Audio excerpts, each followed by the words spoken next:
What's up guys, welcome to today's video. Today I'm going to be sharing with you guys how to cut 60s bangs with a long face frame. Now Harper's Bazaar is calling this the up and coming trend for the spring of 2021. So you can see right here I got a couple examples. I'm going to walk you guys through this step by step. I'm going to show you exactly how to do it.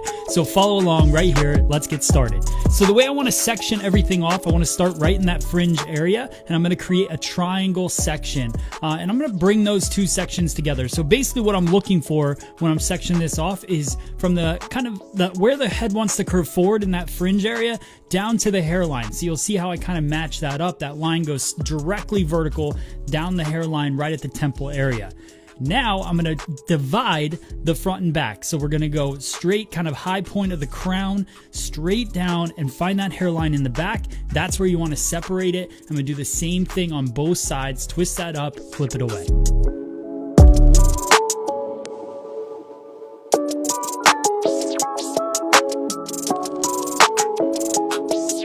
All right, so now that we got that clipped out of the way, I'm going to start working a square line in the back of the head. Basically, this is going to be no elevation, maybe finger elevation, depending on if your client has shoulders or not. Mine doesn't, so I'm going to hold it in my hand. If you guys have your client, you can just comb it right back on the back of the cape, cut a nice blunt line. This is basically just cleaning up the haircut, getting it to a length that looks nice and healthy, so you can talk to your client about that. Now we're going to move into the sides. The sides are pretty simple to cut. We want to create partings that we're going to mimic with our finger angle. What I mean by that is draw a diagonal forward line, and you don't want to have a ton of elevation in the sides when you're cutting a long face frame. So what I'm going to do is I'm going to bring that over to me right in front of the head, mimic my finger angle with that parting. So a slight diagonal forward, little bit of elevation, and keep this nice and long. That's what the trend is calling for. So just longer layers around the face, definitely below chin length. And now I find my guideline where I want it to drop, and I go through and I cut a nice blunt line to get a nice clean look.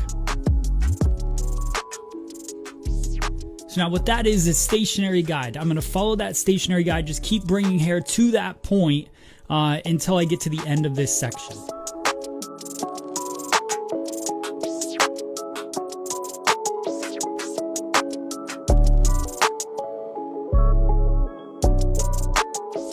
So now that we finished up the left-hand side, we're going to move over to the right-hand side. Same exact thing, same body position, working our way diagonal forward and bringing the hair in front of the head.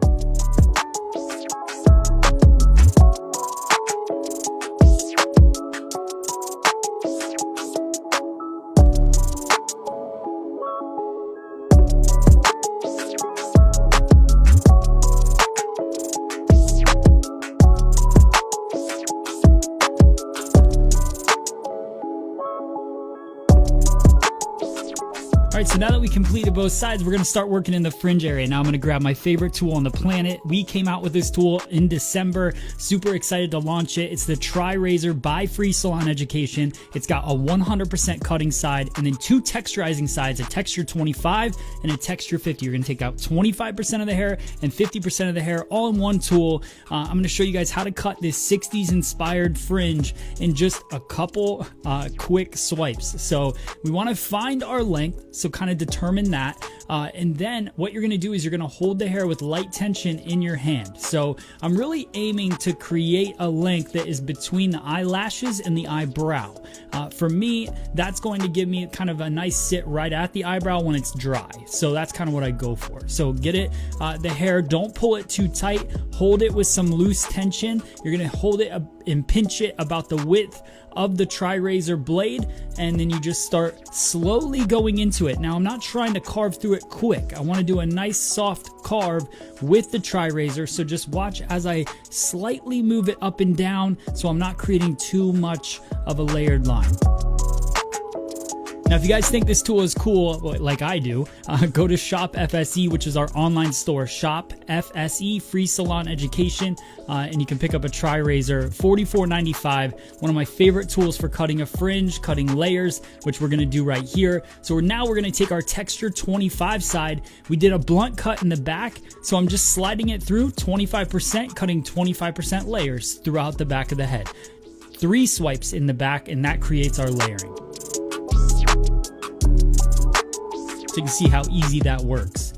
All right, guys, so now we're going to go in with the blow dry. We're going to use Paul Mitchell Neuro Style Prime. This is a great heat protectant. It's got a nice medium hold to it. It goes right through the hair, gives a nice little slip to it. And you really want to protect your client's hair from that heat damage. So that's what it's all about. So just getting that base level in there. And then once I get the blow dry done, I'll go in and add Paul Mitchell Neuro Protect. I'll spray that through. That's an aerosol spray. And then I'll hit it with the Paul Mitchell Express Ion Style Plus smoothing iron to smooth everything out, get it smooth around the face. This is what really brings that whole look together. A little bit of detail work with the tri-razor at the end, and now you guys can see here is our end result. Beautiful long layers around the face. You've got that fringe area that just pops. It's such a cool look. I can see why it's going to be a trend this year, 2021. So hope you guys liked the video. Let me know in the comments below if you have any questions, and go pick up a tri-razor at shopfse.com. The link is in the description below. Thank you guys so much for watching. One last thing, guys, if you made it this far, type "made it" in the comments below, and I've also got a special offer for you guys on Shop FSE. So all you have to do is type "made it" at checkout, and you're going to get 10% off your order of $100 or more. So that's my gift to you for watching the entire video. Thank you so much again. I'll see you on the next one.